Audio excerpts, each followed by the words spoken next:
Hello, thank you for joining us. This is the Friendly Reminder podcast. It's your weekly friendly reminder of what's going on around the world, in our lives, and everything in between. My name is Gus. Once again, I'm going to be your host for the evening. It is August the 13th, mid-August already. And joining me today, as always, are my two dear friends. Daniel, how are you today? Good. Kamala. Sorry, just getting a little ahead of myself there. Yeah. Well, we're going to get to that right now. But before we do, Sam, how are you? I'm good. Anxious to get started. Good to hear. And yes, as Daniel just mentioned, we're going to get started to with the big news of the day. The time has arrived. The moment is here. We've been anticipating this moment for weeks now, and it's finally arrived. The 538 model is out. 72% Biden, baby. We got this. We got this in the bag. 72. That's 100%. Yeah, we got it. But no, that's a joke. What we're actually going to talk about is that Joe Biden has finally made his Veep vice presidential selection, and it is Kamala Harris is the choice, which not a huge surprise. I think she was on top of the short list, most short list that I saw online and through news outlets. She was speculated to be one of the obvious choices, and indeed she was. So yeah, I think on our episode where we talked about the VP choices, we brought her up and said she was a likely choice, although we were strategically we were kind of puzzled as to what she actually offered, but she did seem very like as one of the top contenders, because of, I guess, name recognition, maybe mainly. Yeah, I mean, she's a prolific senator. I mean, she's a very talented politician. I think she's probably to the right of us on a few issues. Yeah. I don't know. Well, in fact, let me start with this before we get on to how we think this is actually going to affect the general election or help or hurt Joe Biden. Let's just go around the table real quick. Daniel, we'll start with you. I mean, you 2 weeks ago when we had that preview, you said you like Kamala Harris. So you happy with the choice? Does she excite you? I mean, look, when I said I liked Kamala Harris, it was sort of a relative situation. As we've said before, Joe Biden was nobody here's sort of first choice. So yeah, I mean, it seems like a pretty solid choice. Again, I don't think VP candidates matter that much, Right. but he chose somebody who is, at least in a sort of broad sense, on the leftish side of the party, although not obviously as far left as Bernie Sanders or Elizabeth Warren, although the Trump campaign has been putting out ads that are like Kamala is the most left senator ever, as if Bernie doesn't exist and Elizabeth Warren doesn't exist. Bernie doesn't exist anymore. Well, yes, but he's still in the Senate. But yeah, I mean, I don't. Yeah, so the left tends to. A lot of people who I follow on Twitter who are on the left or who consider them as part of the left are very like, oh, Kamala sucks because she was a cop and she was a prosecutor. She was, and she was a very progressive prosecutor, and that's always going to bring with it its own conflicts. And I'm certainly not going to defend everything she did as a prosecutor, but I know that nobody is sort of perfect in that regard. I mean, the top of the ticket is not anywhere near perfect in that regard. He voted for the crime bill, bragged about working with Dixiecrat segregationists in his own party, got called out by Kamala for bragging about us that much. So all in all, I mean, this is one of those things where, again, it's like you look what's on the other side of the ledger, and it's a man who who has trouble keeping his pants up and is the president, and that's Trump. So it's sort of hard to be like, well, she has all these flaws and stuff when you're like, yeah, but I mean, seriously, everybody is going to vote for them, right? I mean, that's not even it should not be a question. And I know that ruins our lefty credibility. All that lefty credibility we've worked so hard to build up over these past few episodes. But for the love of God, don't. I'm waiting for the DNC check to come in the mail anytime soon. Yeah, you're collecting a check from the DNC, and I'm collecting a check from Vladimir Putin, and and we're all collecting checks from Trump and George Soros. Yes. We're rich. All in all, yeah, being a podcaster, incredibly lucrative career move. I don't know why everybody doesn't do this. But Sam, what about you? Like, what are your thoughts? How did you feel when you heard the news? Anything like? Are you excited and neutral? What are you thinking? I think it was the best choice available, honestly. Mostly because if first off, it was who was the person that was under Obama, the NSA person? I forgot her name. Susan Rice. Susan Rice. Thank you. I knew it was Rice something. She wouldn't have been like, none of these people that they were looking at would have been actual bad picks. But the reaction from the right would have made it look bad, you know? So I don't think that was. But as far as Kamala, right? That's how I pronounce it. I think it's Kamala. Kamala. It's like Kamala, like a comma, like Kamala. Kamala. Yes. I think she's the average pick, just like Joe Biden's the average presidential candidate. I mean, he's not really average, but I think when you say average, you mean like safe, right? Like, not necessarily just the safest pick available. Yeah, I agree, and I do think that is a safe presidential pick. I'm not particularly thrilled. I said it in a few podcasts ago that my horse in the race was probably Elizabeth Warren, but same with her. I don't know how she would have boosted the ticket that much. I just would have been excited to see her as the pick, but I think it's a solid choice. I think I heard her speak on the first event that they had together. I believe that was just yesterday. I can't keep track of time, but I believe it was yesterday, and I thought she did a solid job. It was a good speech. I am particularly tickled by how the right is trying to respond to this and how the Trump campaign is trying to respond to this, because I personally do not think they've been doing a very good job. They've been all over the place. Calling her phony, calling her mean. Kamala founded Antifa somehow. Yeah, harsh, but at the same time, a harsh prosecutor, like too harsh. But she's also a socialist. She's a Marxist. She's the most, as you mentioned, Alien, the most liberal leftist senator right now. They're doing a birtherism thing too. Now they're actually saying that she may not be eligible to be president. They're saying because her parents were just visiting. I wonder why they're going to mention that. I'm surprised they haven't actually done like her being a prosecutor for. Well, they do, but then it's like muddled with everything else. Yeah. And what I'm because the vast majority of the American people, I don't know, I don't want to speak for anybody in particular, but they don't care that she was it's like, oh, she was a prosecutor, okay. That's the guy who puts people in jail. Like that issue matters to a very. Maybe I'll get canceled for saying this, but that particular, whether she is a prosecutor or not, it does not seem like will be a significant issue in the general election. Well, it's also contradictory to Trump's message of law and order. Like if she was a strong prosecutor, then what's the problem? Your whole thing is that you're going to be tough on crime and you're going to stop riots and you're just going to be bring peace to quote unquote. And I'm putting this in quotes because this is how he says it, suburban housewives across America. So it's a really muddled response, and I'm particularly surprised because this is not an off of left field choice. This was a very obvious choice that the Trump campaign should have had plenty of time to research and do opposition research on, and to come up with this really mixed message.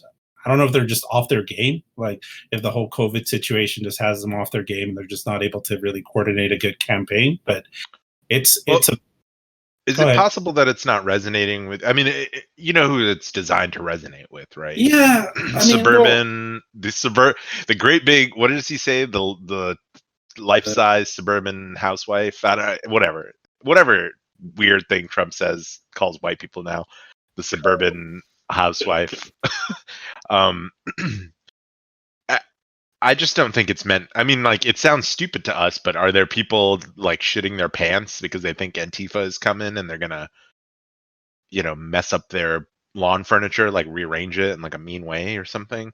And so they're like, "Oh, Kamala!" Like, that's the people who they're talking to, right? Like, that's the people who they're middle America, the swing voter, the terrified, the person who swings between.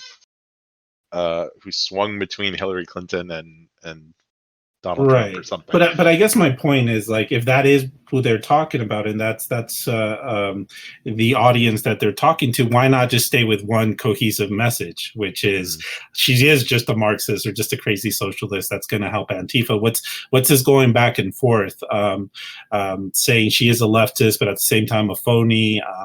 At the same time, Trump she's should call her California Kamala. Yeah.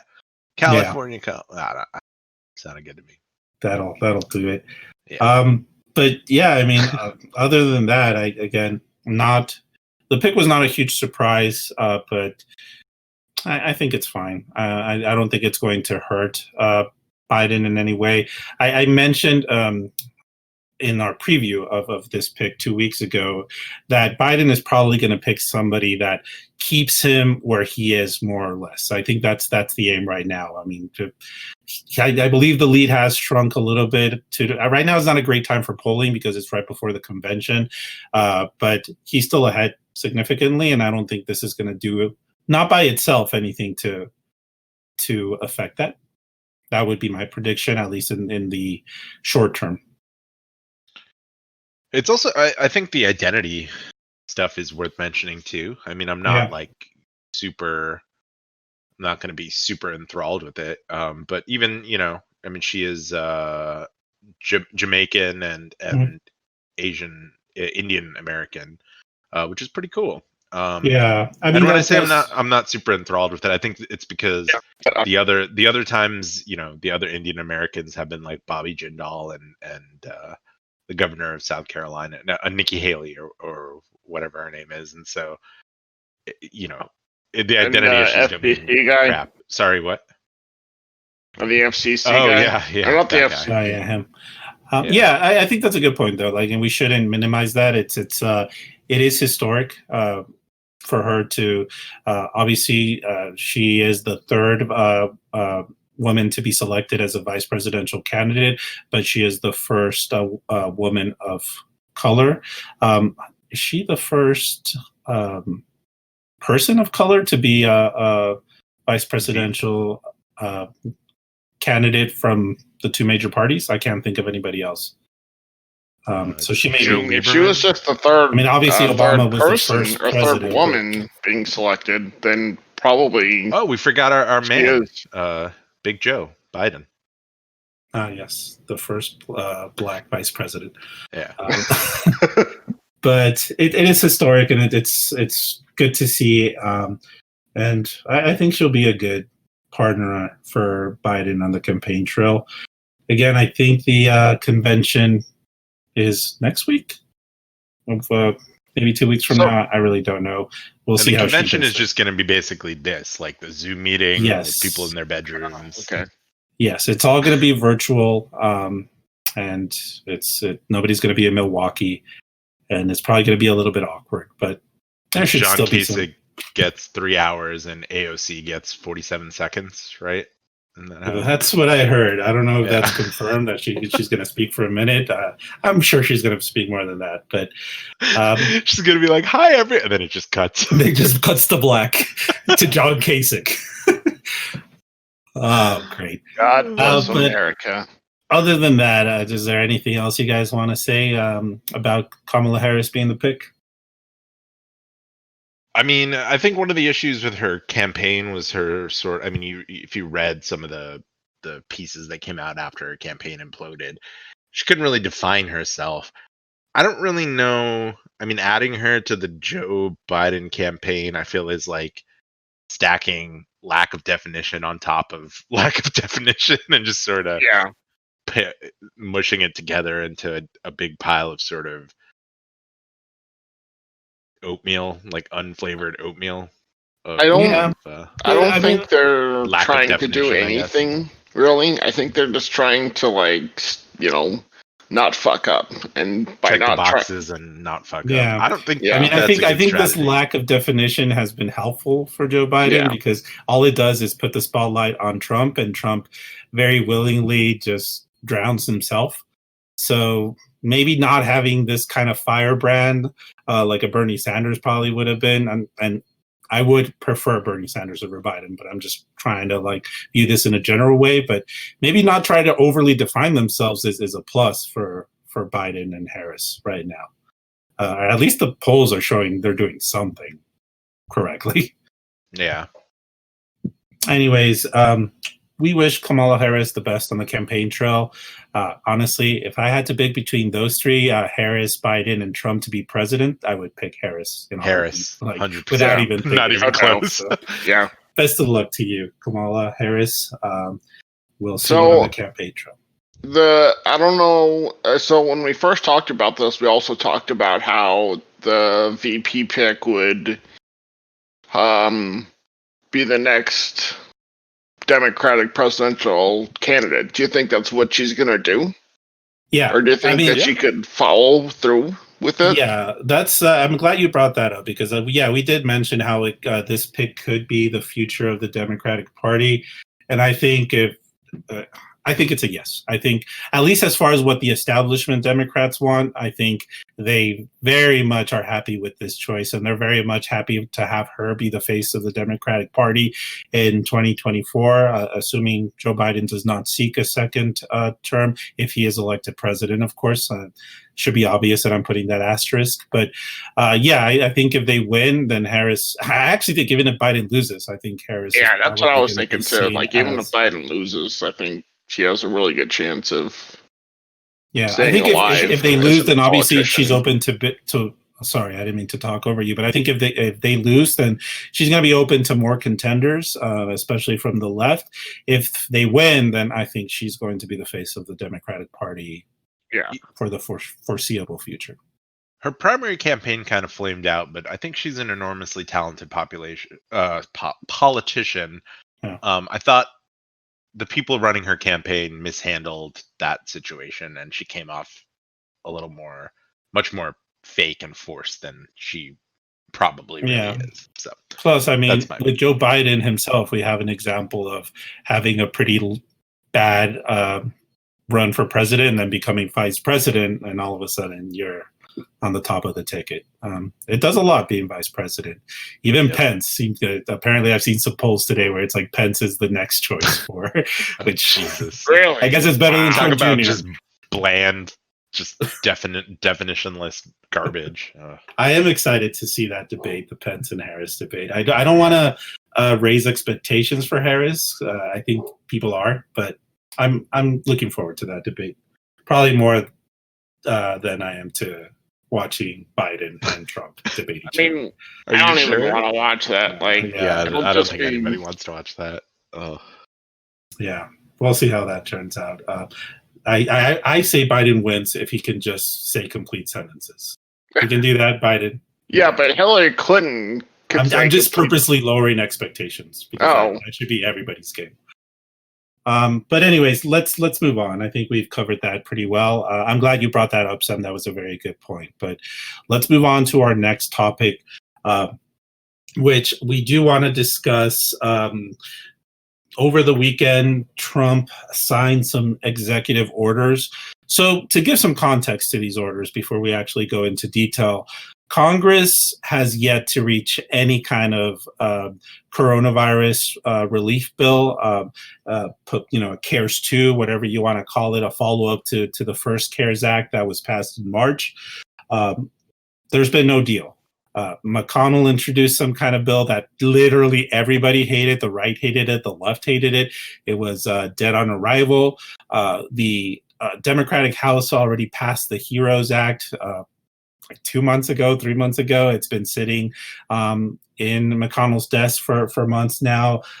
Again, pretty much a non-starter for the Republicans. There's been no deal whatsoever. The unemployment rate is still in double digits, still over 10%.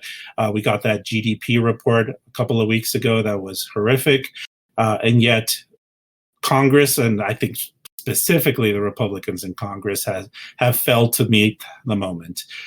So Trump's great idea, or the Trump administration's great idea, is to pass these executive orders, which, if your push notifications were anything like my push notifications on my smartphone, you would think that he unilaterally saved everything. According to my phone, I mean, it said he cured it. Yeah, you would say he unilaterally extended the unemployment benefits, that he put in an eviction moratorium, that he helped out people with student loans, and he made everybody's wiener 2 inches bigger, according to this. That's true, actually. I just checked it the other day, and thanks. Weird that he was able to do that just by writing it down. No, that's gross. But so I wanted to go over that because obviously, one, the big hypocrisy is that all of a sudden executive orders are the shit when it comes to Republicans. When Barack Obama did his executive orders to help out Dreamers, it was tyranny. He was trying to be king. Hitler. Nazi. Concentration camps. Undermining freedom, liberty, and justice for all. Now all of a sudden we're cool. Like, it's fine. There's strong leadership, strident abilities. So with the lack of anything coming out of Congress, do you think in the future or during the elections, do you think this will hurt the Republican senators? It should. I mean, that's in I hope it does. Well-functioning country, they would be done. They're I don't know why anybody would want to vote for a bunch of senators that have refused to get even the smallest kind of relief package done. I mean, they should be shown the door. Obviously, they cheat. That helps. Yeah, that's what I was about to mention. Obviously, there's questions about voter suppression. We may touch upon that real quick. Yeah, about that. But how the head of the post office is a Trump donor who owns competitors to the post office and is now slowing everything down, and Trump himself is considering ordering that no votes that are delayed count. It's just openly kind of stealing the election. But I think that's their strategy, is they don't think they need to be popular. They just sort of need their niche. They need their voters, and then to hell with everyone else. Just suppress the hell out of them. Make sure that it's hard for them to vote. And I mean, that seems to be their strategy. I mean, I can't. Again, you're right. Like, how could they see themselves as a competitive party after killing 200,000 people? Well, they still are, unfortunately. But, and we can touch upon that, just real quick. I just do want to go over what these executive orders actually means, because the main one, and the one that's been basically talked about the most, is the extension of the unemployment benefits, which what this executive order is essentially intended to do is to continue the benefits, but rather than the $600 a week that they were getting under the CARES Act, which has since expired, it would be $400 a week. So technically, it's a cut of the benefits that they were currently having to just get through this pandemic. And even then, there's some weird caveats, because obviously this is not a congressional act, so this is not a change in the budget. This is redistributing an existing budget and taking funds previously meant for disaster relief towards this. Which, two things that are interesting about this: if this actually is implemented, it's for $44 billion in total, which essentially covers these benefits for about 5 to 6 weeks before they expire again. And the other thing is that the federal government covers $300 a week, with the other $100 left to the states to cover. And a lot of states are broke right now. They don't have the budget to actually cover this because there's a pandemic going on. And it turns out handling a pandemic is a very expensive endeavor. So again, it's very temporary. It's unsure how it's going to be implemented because apparently it's not just a direct extension of the benefits. It has to be done through a new program altogether, which could take months or at least weeks for it to be implemented. And there is just the question of whether it's legal or not. It may be, but even then, this is not sufficient to actually address the situation. I didn't even make a dent in it, basically. Yeah. And maybe you guys can answer this because everything I look here in regards to these benefits and the student loan thing and the eviction issue is if Donald Trump was so in favor of this that he would go out of his way, why doesn't he just push Congress and congressional Republicans and congressional senators to come with a deal? Is it just because they would rather have something to show without actually getting anything done? I think it's because it's bullshit and he just writes stuff down in hopes that nobody checks on it, which is basically what happened here when the media printed Trump ends recession single-handedly by issuing this executive order. I'm not joking. President Trump signed executive orders that included financial support to Americans hard hit by the coronavirus pandemic after his negotiators failed to reach a deal with Congress. That is a straight news headline, which is that's a Reuters headline, so it's not biased at all. It's just kind of amazing. So he just said stuff like, what was the thing he said a little while ago? He said, "Oh, we're gonna have like a full healthcare bill that'll cover everyone. It'll be really good." He said that numerous times. He said, "We'll have it in 2 weeks. We'll sign it into law in 2 weeks," and then 2 weeks goes by and nothing happens because he just literally just says shit. And this executive order thing is a little bit of an extension on that. It's a little bit more than just saying shit, but I mean, not much. They still have to get implemented, and if anything, Trump has shown that he's not very good at implementing these things in sort of an effective, streamlined way, or his administration isn't, and his toadies in the agencies are not. And some of it is hard to even know how you're going to implement it. Like the moratorium on evictions. Essentially, if you actually it's read nothing. it's nothing. It's just like, oh, HUD will take a look at what they can do about it. Yeah. And so and New York Times wrote, Mr. Trump's measures include an eviction moratorium period. Okay. Yeah. Well, geez, I hope that you can print out this New York Times article and show it to your landlord when they try to evict you, because otherwise no one knows what the fuck you're talking about. Because it's bullshit. It's just random shit that Trump says, and we treat it. You were about to say something?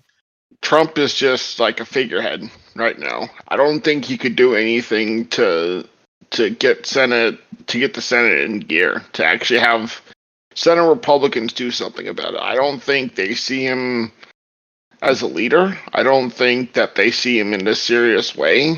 I mean, I'm not a Republican and I'm not in the Senate, but I don't see him in a serious way. So I don't mean to interrupt, but just to give you an idea, you were talking about the eviction moratorium. Here's what it says. Trump's actions direct various federal agencies to see if there's anything they could do to prevent evictions. It is the policy of the United States to minimize, to the greatest extent possible, residential evictions and foreclosures during the ongoing COVID-19 national emergency. That's it. It's just a blanket like saying it's the policy of the United States to provide awesome times and great hugs and stuff, and then the New York Times is like, the president makes it awesome again. It's nonsense. Oh my God, it's just so frustrating. That's the sad part, because it may well be a successful political strategy. I think that would be the worst situation if somehow he does get a boost out of all of this, because the media didn't really do their due diligence. I have seen some follow-up articles that are a little bit more critical of it, but I mean, yeah, that initial rollout really I mean, Trump will say, I don't know if he's going to do this, but this is conceivable that he would do something like this. He'll just say, well, yeah, I remember when I did the eviction moratorium. He'll just keep saying it over and over again. And then eventually the New York News, in order to sort of balance it out, even though it's complete and other bullshit, they'll be like, oh, it's a partial truth. Instead of just total bullshit, it's like a partial truth. Oh, they're going to do that for sure. Yeah. Oh no, they will. They'll be like, oh yeah, there's something on both sides of the story. Conservative media will be like, oh, well, he did this thing, so it's not a total lie. I don't know. That's assuming that people are still interested in checking this the things that he says, which I've rapidly become uninterested in doing, actually fact checking him. I say just call him a fucking liar no matter what comes out of his mouth. Maybe that doesn't even hurt him. That would be more accurate, to be honest with you, about at least 95%. Yeah, I don't really feel like giving this guy's just sputterings a close reading or a close parsing, but that's how I feel. And just to mention, it's still very unlikely that there's going to be a congressional deal anytime soon. Last I checked, they're still at an impasse. I think they might even be going on another recess again soon until September. And again, this is on the backdrop of our worst economic crisis, a gigantic health crisis that has not gotten any better. Gus, did you mention one of the things he did was a temporary payroll tax deferral? Yeah, which is so about that. I mean, it's not even a cut. You still have to pay the tax. Yes. Just not until after the election. Oh my God. And Trump said, like, oh, well, if I win the election, I'm going to make it permanent. But obviously he's going to say that. But yes, and the thing is that it's, and I could be wrong about this, but when it comes to the payroll taxes, obviously because they're payroll taxes, it's the employer's responsibility to collect them and send that to the IRS. So if employers are responsible for it and they're not doing it during this time, that means they're going to get dinged hard once tax season comes around. Exactly. If everybody's payroll is lower, that means they're not paying the payroll taxes. If people got laid off, nobody's paying the payroll taxes. Which means it's not stimulating anything. I mean, I'm being pretty broad here. Obviously, some people are still paying the payroll taxes, but it's a weird way to stimulate things. It's like everybody lost their job, so you're like, okay, I'll stimulate things by giving money to each one of the people that still has a job. Like it's and I think but it's what Republicans do. Shit goes bad, and they cut the payroll tax. It's just their thing that they do, no matter what happens. What were we going to say, Sam? With let's just say a hypothetical here. Let's say a meteorite comes to Earth and it's going to hit Earth, and it comes to the United States. Like no other country will be affected. I mean, it'll probably be impossible for that to happen. But this is hypothetical anyway. Do you think Congress would actually get together about it and do something, or would they just do the same thing they've been doing for the past, It would be. It's hard to say it would be them. I mean, I don't know what would happen, but Trump would be like, the meteor will just disappear one day. It'll just go away. And the fake news media is lying. They say it's bigger than Texas, but it's really only half the size of Texas. And then. I don't know what accent that was. It was my best attempt at a Trump voice. Yeah. Go ahead. Look, my point is that when the meteor wipes out the entire Atlantic seaboard, Trump will be like, nobody could have seen this coming. And Republicans will be like, yeah, no one could have seen this coming. Yeah. Even though we've been talking about the meteor spiraling towards us for months now. It's funny because does it even have to be a hypothetical? Obviously the meteor, but we just had something that has killed 165,000, probably over 200,000 Americans, destroyed our economy. I've been in this room. I'm pointing to my room right now. I know our listeners can't hear us, but I've been in this room like 95% of my life for like the past 6 months. Yes, I'm an introvert, but this is like horrible even for me. And I think a lot of people are living the same way. So I don't think we even have to talk about hypotheticals. I hypothesize we're in it. Like, this is a disaster, and they're not doing anything because they don't want to. I actually think it'd be better for them politically, like if they just got something done, and if Trump was just the leader and just said, yeah, I don't care about our conservative values. This is a pandemic. We're going to help people out, and then we'll worry about the budget after that. And then people will probably cheer that, and it would be fine. And they don't do it because polls and this feels like literally they're married to this ideology that they can't help people out because that's not the libertarian, freedom-loving way. Well, but here we are. But didn't they? I don't know. It is very bizarre how, I mean, we've talked about it before, how they sort of live in the just uncanny, unreal world of Republican news and the Republican echo chamber, to the point where it's like people running around, kissing everyone and spitting in their mouths, being like, "It's not real, guys. The virus is not real." Like, that's I don't even know what point I'm trying to make, other than, I don't know. It's almost like the smart people thought, okay, if we put these people who just lie to everybody in the news media, we'll be able to maintain power. And then they fucked up, and all of the dumb people who watch, like Donald Trump is a Fox News viewer. He is the Fox News viewer. His brain has been pickled by Fox News, and now that is who is president. This guy who watches 10 hours of Fox News every day and screams at the TV at the top of his lungs, who DVRs the Fox morning show, like the 8-hour Fox morning show. Anyway, sorry, I've about ratings. Yeah, I've completely gotten off topic now, but that's okay. And I think a lot of it is also like, now they're trying to just cheat their way to win again. And if they do that again and they realize that works, then why are they ever going to change their tactics? Don't worry. I mean, they're definitely not going to recruit help from a foreign power. That was a tough lesson that they learned, the way that they really paid for that last time. Susan Collins really taught Trump a lesson. They're not even like hiding it anymore.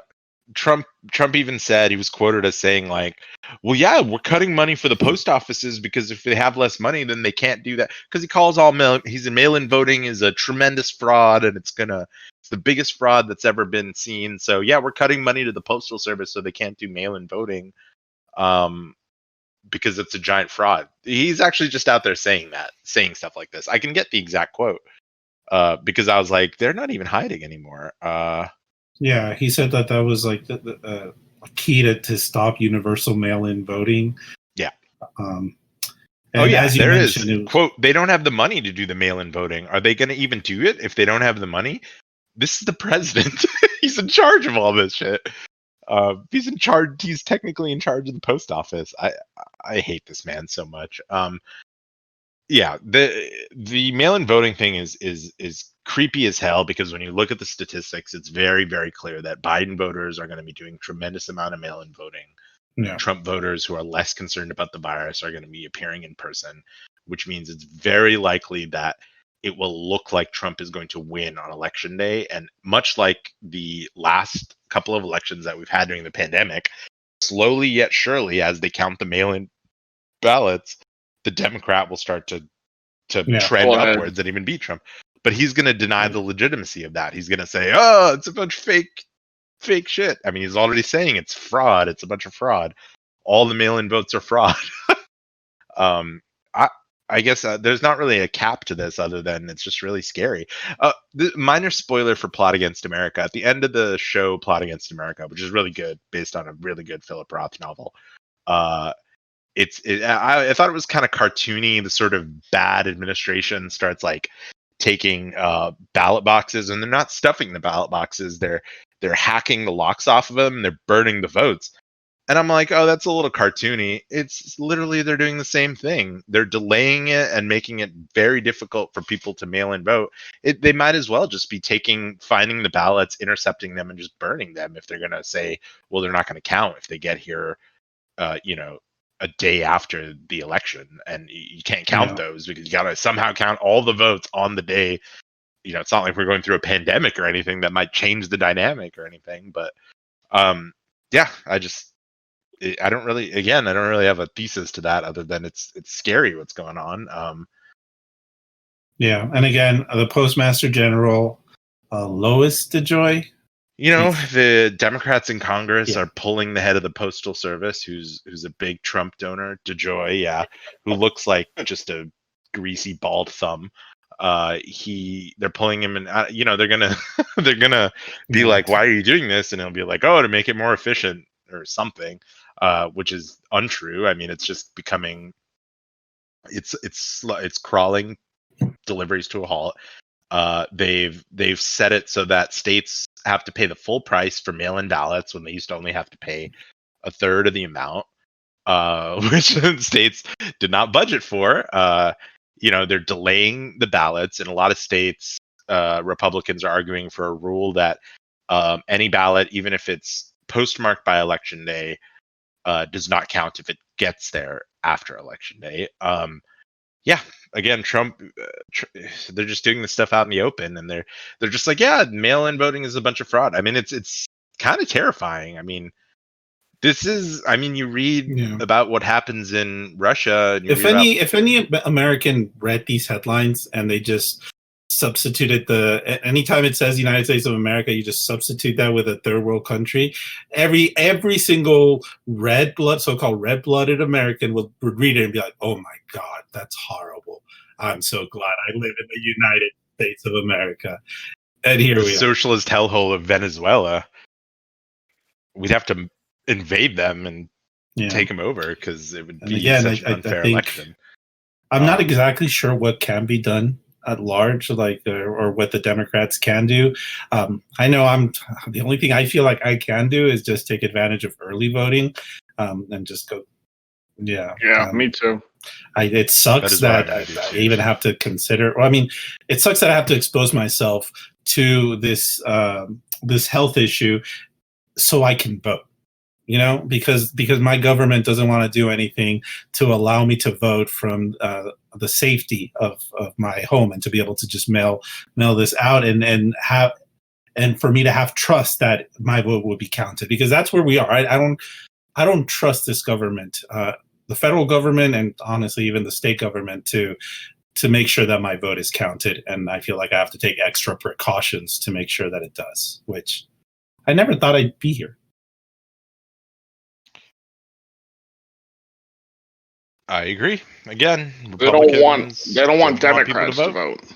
They're open about Democrats or people of certain color, certain demographics, and certain income levels, living in a certain, perhaps urban area, they might call it. I mean, they don't want certain people to vote, and they really want other certain people to vote. Yeah. On a very consistent level. Anyways, I know we've talked about voter suppression often in this podcast. We hate to sound like a broken record, but every single week we hear something else that reaffirms and confirms our fears. And I want to project this fear to anybody listening to it, not to just scare them, but to allow them to just think of all the ways they can to make sure that their vote is counted. Because again, it's a very important election. And it's coming fast. We're really just a few months away. And that election week or election month or election 2-3 months is going to be something else, I think. Hopefully I'm wrong. Hopefully Biden gets declared president 2 hours into the votes getting counted. If it's just like a straight blowout, that would be, it would be a little anticlimactic, but I don't care if it's a blowout. No, if Biden wins, I'm gonna get wasted somehow. Well, no, I don't care if it's blood either. I'm not like, no, I need it to be close. I would prefer it be a blowout. And yes. Me too, but I don't really, I just want Biden to win and Trump to lose. We all do. But we do have to move on. We want to make sure we close this out. Although I just want to touch on one last final topic. Change things up a little bit. I want to say this is our fun topic, but honestly, this one in particular, it's not about politics, but I wouldn't call it fun. So I want to, give the listeners a little background about me, because there's two things that I do love. I love Apple products. I'm not ashamed to admit it. I'm fully into the Apple ecosystem. I have an iMac, I have a MacBook, I have an iPad, Apple Watch, iPhone, you name it. I'm happy in that ecosystem. I'm in my walled garden, so to speak, and I don't mind it. I have a good time. But there's another love that I do have, and that is video games. And for whatever reason, these two things, Apple and video games, can never really come together in the way that I feel like they should. It always makes sense to me that at some point Apple was just going to get full into gaming and just either do a tremendous partnership or make some sort of console or just do something that embraces gaming in a way I think it deserves to be embraced. That has not happened. And in fact, just recently I was just going to cover one thing, but just today another event occurred. The first thing I was going to cover is that xCloud, which is, just to give some background information, it is Microsoft's way of streaming what they call Game Pass. Game Pass is their subscription services that you can get right now on Xbox and PC. It works very similar to Netflix. The difference is that, like Netflix, you pay a subscription, you pay a monthly subscription, and you're given a catalog of video games that you're able to play at no additional cost, so long as you keep that subscription. The difference is it's not streaming as of right now. You download the games into your device, and you're allowed to play them so long as you keep your subscription going. xCloud is the one that really makes it like Netflix, where it is streaming. And it's streaming from... The plan is, I believe, to stream it from any device, but it's going to start with phones. So you can stream whatever is in that catalog. You don't have to have it installed. It doesn't matter what kind of specs your device has. It's just going to be able to stream it, and you're going to be able to play it. That's going to launch on Android next month. It is not going to launch on iOS. And in fact, it doesn't look like it's going to launch on iOS anytime soon, because Microsoft ended their beta test flight that they were doing. And they said that because of Apple's App Store policies, right now they're not able to provide the service at all.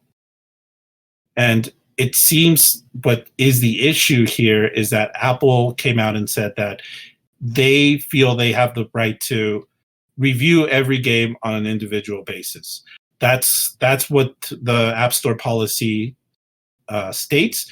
And because this is a library type of service, they're not able to do so. So it doesn't meet their requirements. It's the same with Stadia. Google Stadia is Google's version of this, which is somewhat similar.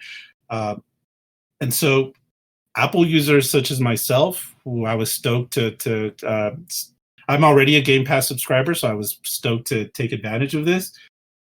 Doesn't look like I'm going to get to partake anytime soon.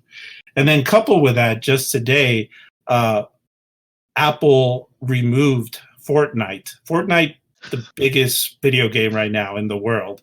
They've removed them from the App Store because Epic introduced a payment system in the game that essentially circumvents Apple's cut of any microtransactions that goes to Apple, and it's just a direct payment to Epic, and they were able to charge less because they don't have to pay Apple's, which I believe is 30% of the cut.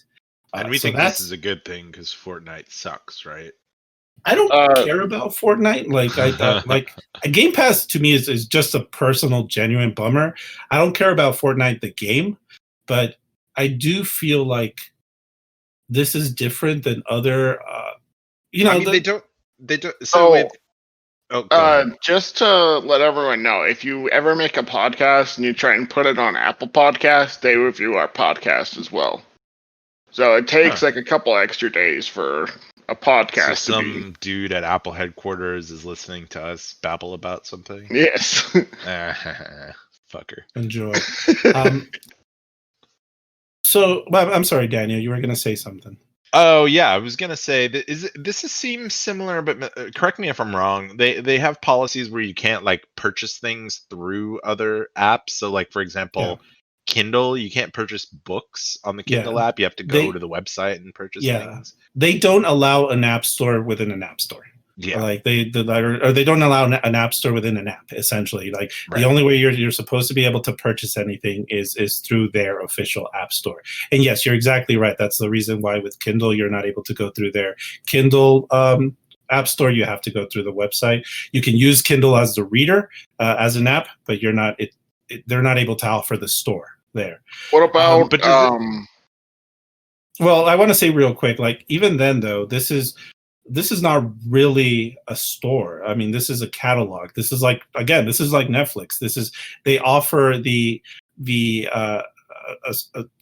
a catalog of games for you to be able to play anytime you have your subscription. Now, I believe Apple came out and said that the difference is that this is interactive as opposed to movies or music.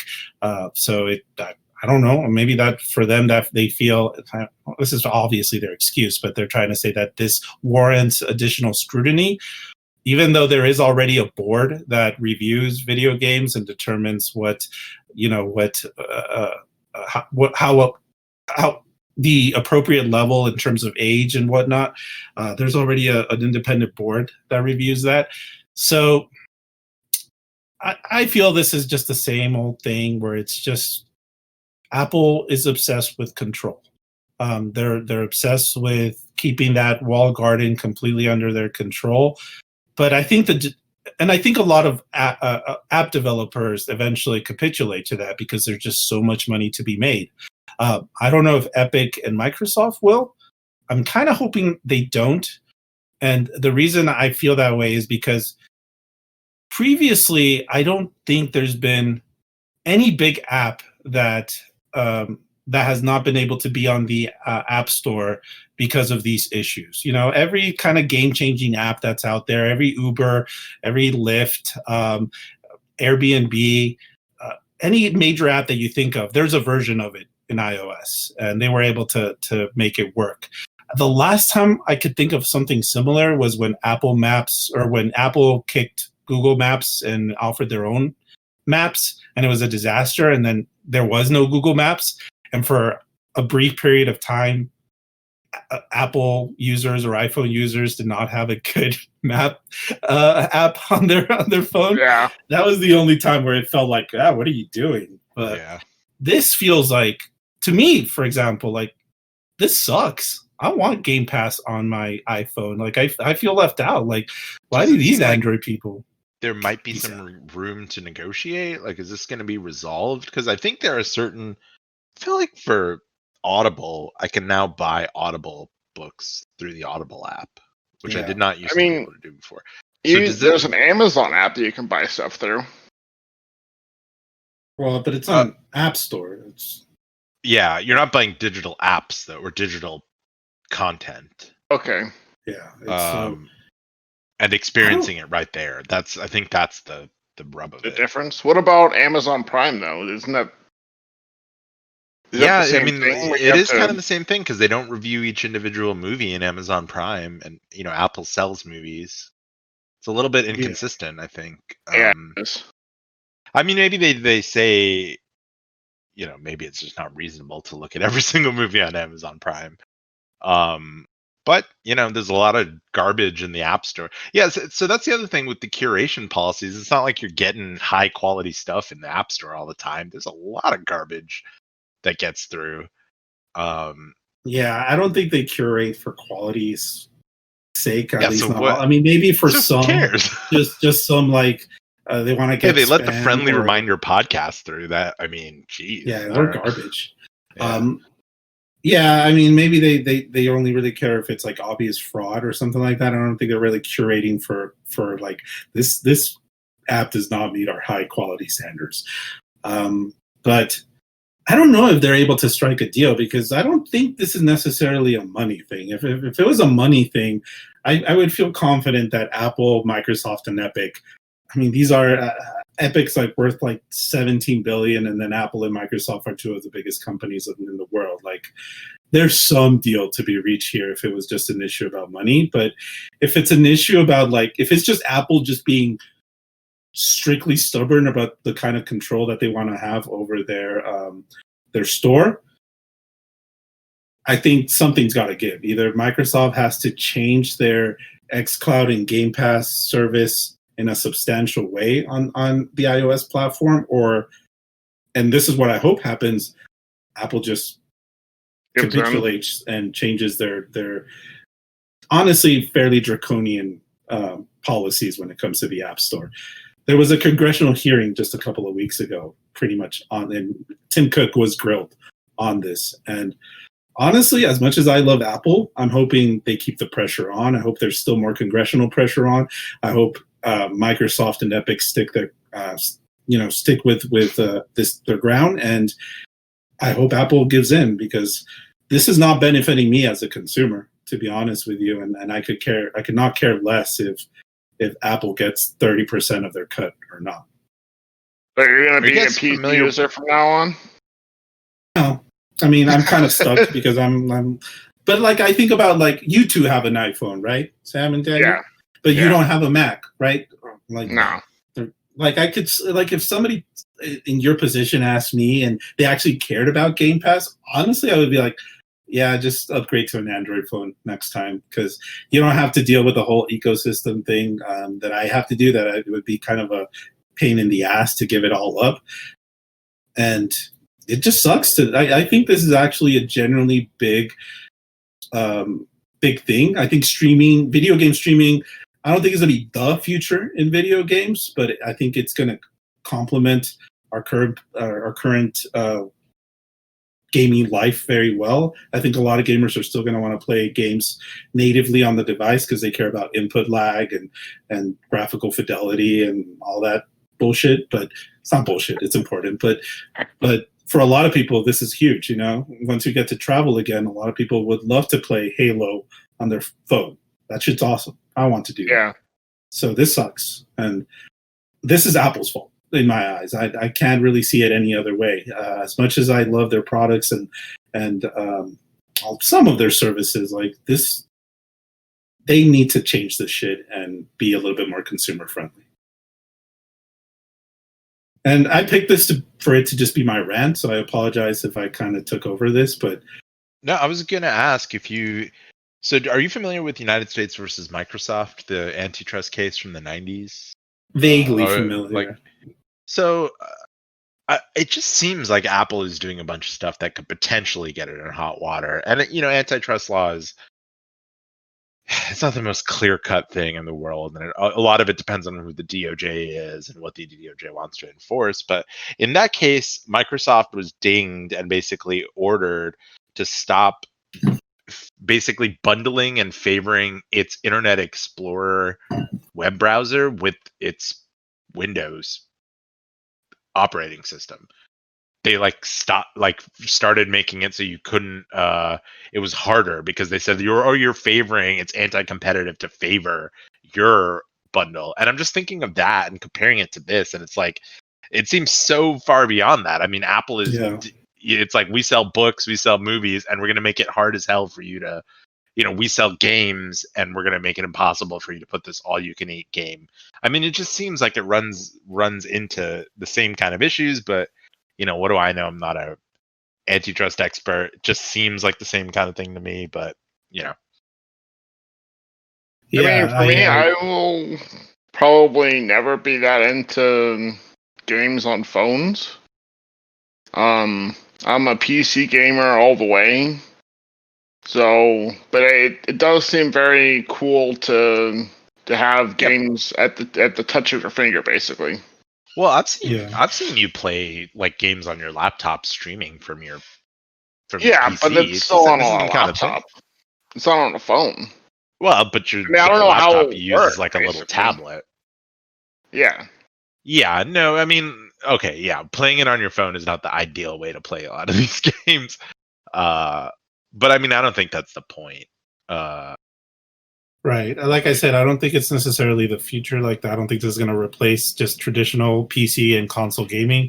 It's just a great complement to how you already play video games to begin with. And also, like, eventually this, like, you are going to probably stream games on a lot of your main devices anyways, because you don't have to worry about storage, which if you have an Xbox One S, you realize that you can only have like 3 games on there at a time because they're all like 100 gigabytes. Can you not plug an external hard drive into that thing? Yeah, but who wants to do that when you can just stream a game? Like, when it becomes a viable thing, and it actually is like Netflix right now. Like, at some point, this is going to be a big deal, and I'm hoping again Apple kind of gets the a wake up call and just changes some of their very overly rigorous app store policies. In fact, like Epic released a statement, and I'm just going to read it out and just probably end it with that. But the statement reads that Apple has become what it once railed against: the behemoth seeking to control markets,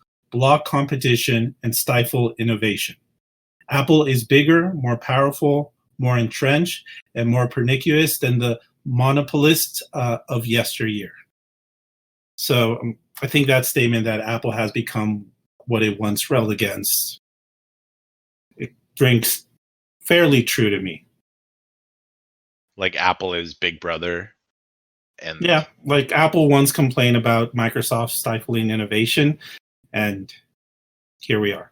And then the irony is that it's Microsoft that's trying to introduce this this platform in or this service in Apple's platform. But I'll leave it at that. And I'll also leave our show at that, because that is the end of our show. That is our time.